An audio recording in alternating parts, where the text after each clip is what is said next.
ele disse aos discípulos: por que sois tão tímidos? Ainda não tendes fé?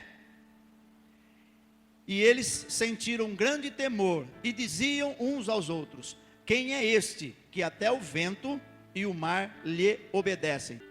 No primeiro vento, repita isso por favor, no primeiro vento,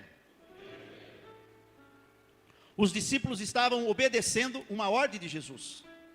Repita isso por favor, no primeiro vento, os discípulos estavam obedecendo uma ordem de Jesus.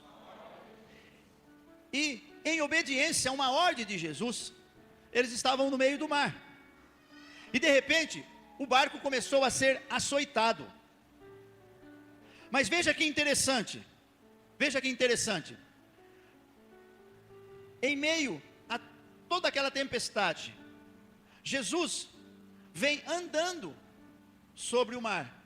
Mas em minuto nenhum, Jesus repreendeu aquele vento. Por que Jesus não repreendeu aquele vento? Porque aquele vento, embora parecesse para os discípulos que era algo que causava muito terror e temor e medo para os discípulos, para Jesus, aquele vento era amigo. E a Bíblia diz que Deus, ele faz caminho no meio da tormenta. Repita isso por favor, o meu Deus faz um caminho no meio da tormenta.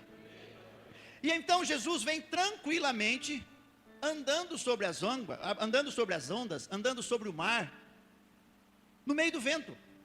Aquele vento não era um vento inimigo, aquele vento era o vento do Espírito, era um vento que servia como proteção para os discípulos. Não que Jesus estivesse testando os discípulos, não que Jesus estivesse testando os discípulos, mas era um vento do inimigo. O que no outro acontecimento é quem estava agindo. E aí nós podemos ver que Jesus então repreendeu o vento. Por que Jesus não repreendeu esse vento? Porque esse vento era um vento do Espírito. Era um vento em que Jesus estava fazendo um caminho no meio dele. Tanto é que aquele vento não estava provocando um medo nos discípulos. Mas o que provocou o medo nos discípulos foi a surpresa de ver um homem andando sobre o mar.